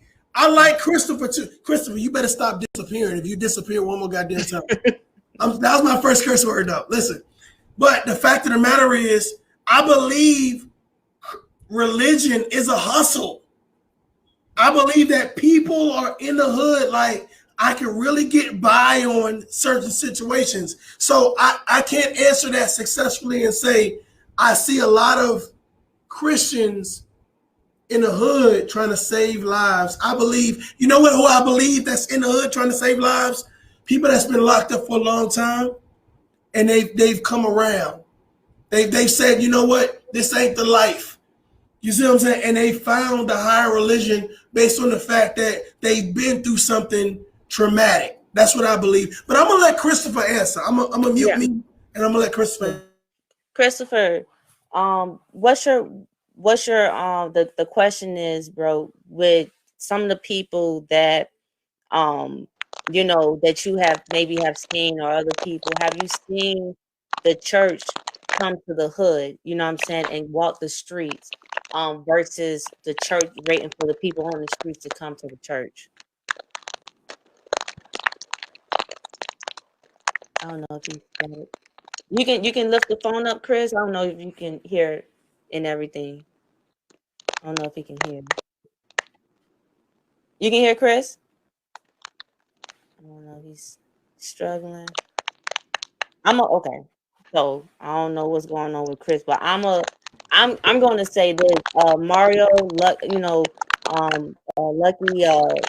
Don, if you guys want to, I definitely want to do a part 2 next year. Because I know I have like the rest of the show for this month covered, but I definitely want to put a stamp on this because my view, and Mario, you follow me, so you know my views and everything. And so my views and everything, and I'm gonna have people that have different views than you may have, and we come back to a common ground, like to heal, because if we don't have these conversations and we don't have these talks or whatever, then it's like the work is in vain. Chris, you can hear me, love? You can hear me? Yeah, I can hear. Yeah, I can hear. For a good bit of it, it was breaking up. So I was trying to recover as much information as I could. No, you're okay. I was saying, from what what you've seen, have you seen the church come to the streets versus waiting for the streets to come to the church? Dang, Flabbit. This thing. Golly. He on that Cricket Mobile. He on something. He ain't paying his bill. Hey, some people That boy ain't paying his bill. No, but I think that's the devil. Hey, D, before you listen, you have a very special dynamic right now. Whatever your questions was, ask your questions. You can always split your show up later. I'm telling you, you got a very special dynamic right now. Yeah. You know what I'm saying? So if you got questions, ask your questions, because I know you have some questions. And no. Honestly, the flow, what I do is that's just like a backup for me. You know what I'm saying? Like with the questions, it's a backup for me. Once I see how you guys are flowing, that's how I come in and flow. But I do want to say this though. Let me see. I'm gonna give him one more chance. Chris, baby, you there? Chris, you there? Yeah, I'm back. Can you hear me? Okay. Can you hear me? Please try to start off. I know you heard the questions. Let's see. You can start off for me. Lord Jesus, work, please. So, that's that Florida Wi-Fi. The question was, that is that Florida Wi-Fi right there. Let's see. Yeah, you got it. You got it, Chris. Jesus. Can you hear me now? I can hear you now. Oh, I feel like that bad commercial. Can you hear me now? Can you hear me Somebody now? gonna tell you somebody gonna tell you that's the devil. I'm gonna just tell you that's bad service. No, but I just want to say this. No, seriously though, Lucky, you and I want to say this publicly, on the show, this one is totally different than the rest of the shows I done had, because these are people with their own unique stories and different beliefs. And so I will be having a part 2 to have one side that have a different belief than you guys, and then another, and then I have you guys on as well, because I want to heal and get to the point where it's honestly, for me, it's about healing our community and saving souls. That's all I'm really about. And I love you guys enough to respect you guys so much on thanking you that you guys even came on the show. Lucky, no matter what you're doing, you have a big following and you always humble enough and reply back. So I want people to know publicly, do not take his passion and how he speaks like, he like this person that don't care, because he does care. I'm telling you, he does. He support people. He gives back, and you see him with his daughter, and so he's very good. Same thing for Mario. Very supportive. He share your posts. He try to support in any way that he can. So don't misplace their beliefs or their passion, to characterize them in a different way. Hey D, Mm-hmm. Hey D, don't apologize for me. No, I don't apologize. I just know my show. I know how I do things. Listen, no. I put on everything. Like, don't apologize for me. I respect your platform. I really like Luck. You know what I'm saying? I think you're a cool dude. Dawn, you know what I'm saying? Y'all make sure, hopefully Dawn put her little link in the chat room so people can follow her and whatever luck got going. I know you said you gonna give everybody a chance to Yeah. I don't want to take off the show.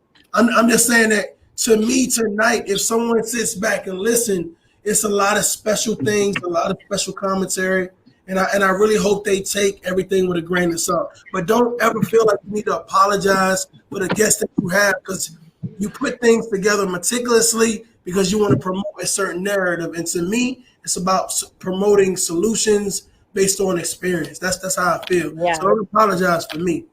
Yeah. You dig? I don't know how to even put my podcast link in the comments because it ain't. I don't know.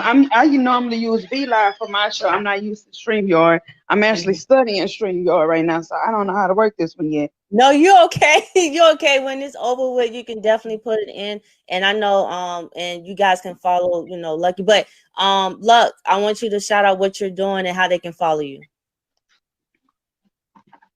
I unmute. Okay, look, I just want to say this first off. I appreciate you for having us. I appreciate you for having me. Mario, I appreciate you, brother. You have no clue. I hope you somehow the info I give to where you can find me at, I hope you hit me up and we, you know, link up and whatever. BGK, I appreciate you for coming on, because one thing I think our community lacks is conversation. The shortest distance between two people is communication. You can live in Belgium, the other person can live in Africa. If they talk every day, they got great communication and they'll feel like they're next to each other. Or you can live upstairs and I can live downstairs and we can not speak to each other at all. And that's a lack of communication. And we have a problem with we think everything is an argument as opposed to an open conversation. So I just appreciate you coming on. Miss BGK, I forgot your name, but I appreciate you coming on and saying what you have. It's Dawn. BGK is fine. Bubblegum Kitty is his name. I appreciate you coming on and, you know, speaking your piece and, you know what I'm saying, having an open discussion. Also, I just want to say this just before I give my shout outs and everything.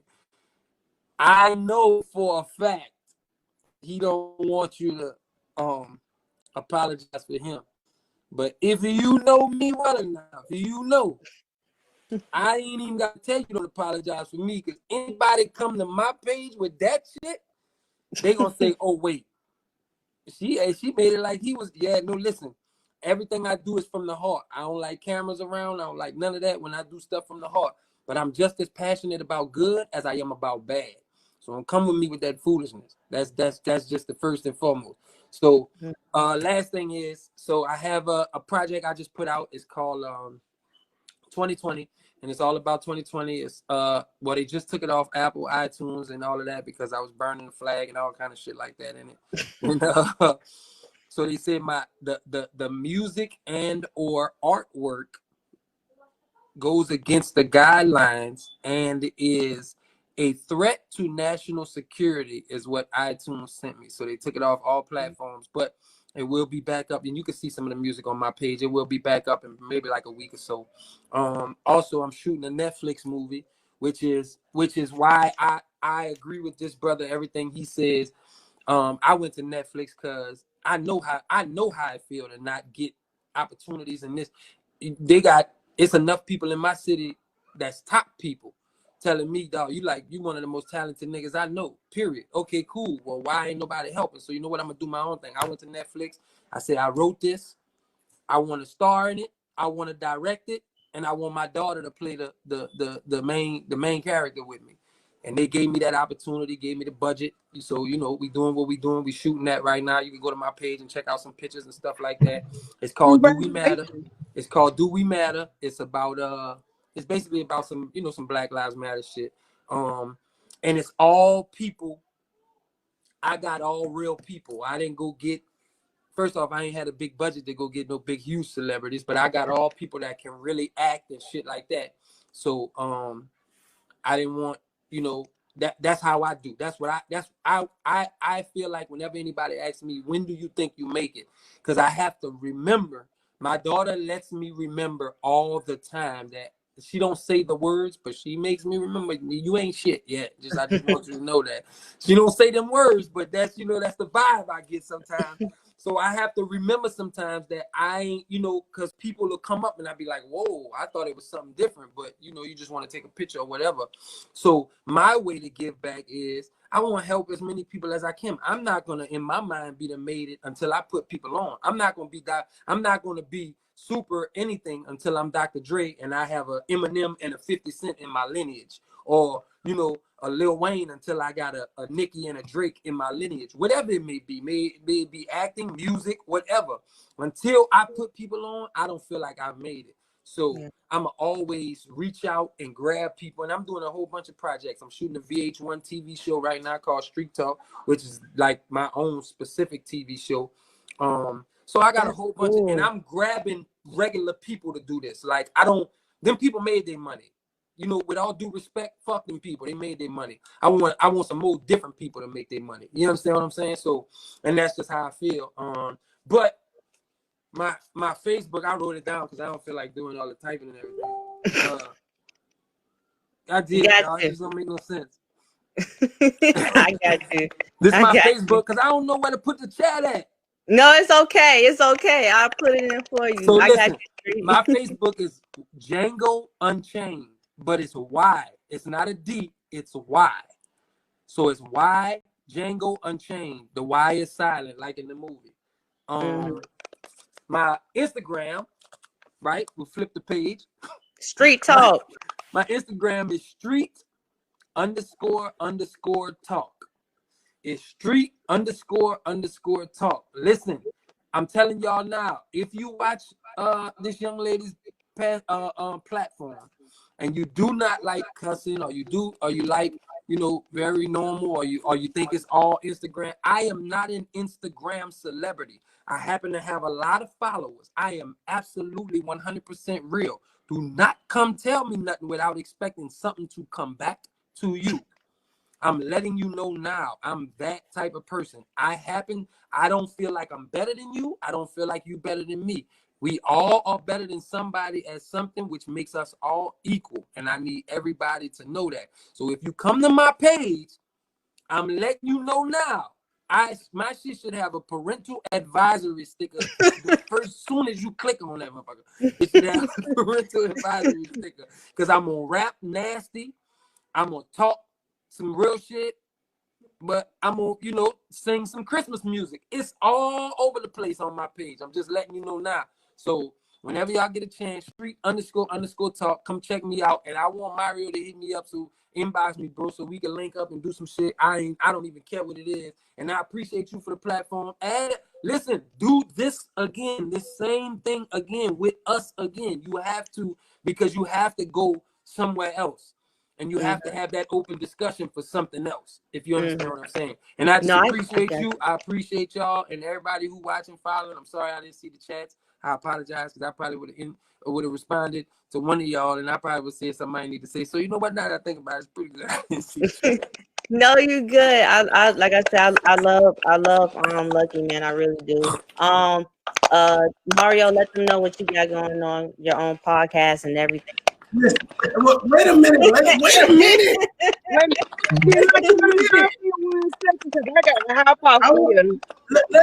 Let Dawn go real quick. Yeah, because I got to run in this beauty supply real quick. Go ahead, Don. But first of all, thank you for having me on. I wanted to just come in so I could clarify. I know when you're reading stuff, it's all about perception. And so I wanted to come in and clarify my view, and I appreciate you giving me that opportunity. I respect each and every one of you and your views. You know what I'm saying? All of our experiences are different. Y'all check me out on Screw It Podcast. I come on Sundays at 6 p.m. We also have a Man Hell No podcast every week on Wednesday night at 8 p.m.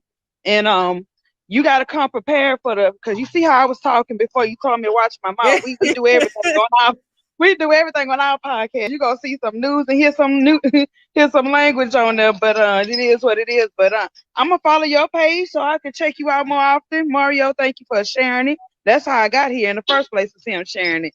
And I gotta hop out of here because I could go on this beauty supply. I gotta put my mask on. Y'all have a great night. You too. Thank you. Go ahead, Mario. Your turn, brother. Man, I'm like really like I'm excited. You know what I'm saying? I'm excited. Like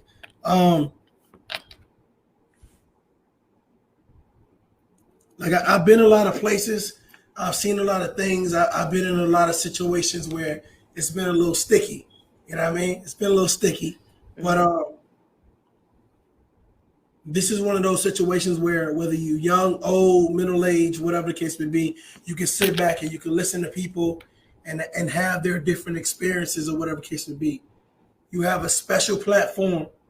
Continue to grow your platform. Continue to pull people together. Continue to motivate people, regardless of what people say, how they try to derail you or whatever the case may be. Continue to stay motivated. Ladies and gentlemen, I am Mario J. It's clear on the screen. Search for me on all YouTube platforms, Facebook, etc. Whatever you use, search for me with that name right there, whatever the case may be. Shout out to Christopher. Shout out to Lucky. And shout out to the hostess for coming on the platform and giving their experiences, man. I really appreciate y'all. You know what I'm saying? And this is love. I really appreciate having dialogue that makes sense. I'm with your permission, I'm going to restream, and because I want people to see your platform, see your content. I want people to go follow Luck. I want people to follow Christopher. I want people to follow Don. It's important when we have conversations like this. It's great for Black people, but whether you know it or not, there are other people looking at us and saying, "I didn't understand, but now I understand." So I'm gonna get off my high horse. I'm gonna restream this shit after this. But man, listen, I'm gonna follow. I just followed you, bro. For sure, I appreciate it. I want everybody to be successful. I want us to stay connected. When you do a part 2, please holler at your boy. Oh, dude, brother, I'm gonna be quiet so you can talk. But listen, I really respect you, and I really respect everybody that's been on this platform tonight. I think that you all are special. You're doing big things. If you guys want somebody to be like, "Oh, I want him to be a part of this or him to be a part of that," let me know and I'm gonna pull up. I appreciate y'all. No, I love you guys, man. No, I really appreciate you guys. Like I said, nothing but love. You guys are kings. You guys are my brothers. You know, and Lucky, I pray that we just continue to stay connected and just flourish our you know, everybody relationship from here, because this is how you grow within our community, and this is how solutions can be made. So as always on the show, you know, I'm gonna pray us out, and then we're gonna go ahead and try to catch this Ashanti and Keisha Cole you know, verses and everything. So I'm finna pray us out. Everybody that's watching, please stay on. Dear Heavenly Father, thank you, God, so much for your kindness. Thank you, God, for this platform. I pray, Lord God, that somebody gains something from it, somebody that may not know you. I ask, Lord God, that they see that a Christian, a person that you know, follow you, that have the love of you inside of them, that, you know, is not going to look like everything. And I pray, Lord God, that we come up with solutions for our community, come up with solutions for people. And I pray, Lord God, that people would get the chance or get a chance to know you and know you for themselves. I pray over these kings, those that were on there and those that had technical difficulties. I pray for Dawn, Lord God, that you bless her and all her you know, endeavors of what she's doing. I pray that you keep a covering over Street, that you protect him, Lord God, in everything that he do, that people do not become envious of him, and that you will cover him, giving him blessing, fresh ideas. Let him make room for people, Lord God, that need a way out. And so I pray that you continue to bless him from the inside out. I pray for Mario, Lord God, that whatever he has going on, his platform, Lord God, that it will be good, that people will not see you know, the negativity, but they'll see the good that he is trying to do. And I pray that you have a protection around him and his family and his children and whatever he has going on. And I pray over Christopher, Lord God, that whatever he has going on, bless him in the army, keep him. And I pray overall that the street and religion, that we'll come to a common ground one day and get back to you. In Jesus' name I pray, amen. All right, y'all. That was it. I love y'all so much. Till next time.